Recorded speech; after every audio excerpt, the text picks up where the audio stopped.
bugun bog'cha opamga rahmat challenjiga qo'shilib, bizlarga ta'lim bergan mehribon bog'cha opalarimizga samimiy tilaklarimni yo'llamoqchiman.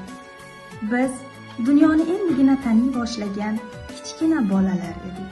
O'sha paytlar bizlarga mehr berib, qo'limizdan ushlab, ilk qadamlarimizni mustahkam bosishimizga yordam bergan insonlar bor edi.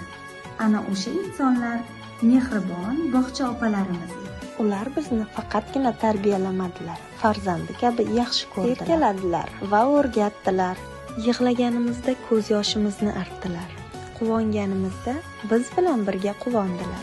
Ba'zan insonlar hayotida shunday insonlar bo'ladiki, ularning qilgan ishlarini so'z bilan ta'riflab bo'lmaydi. Bog'cha opalarimiz ana shunday insonlar edi.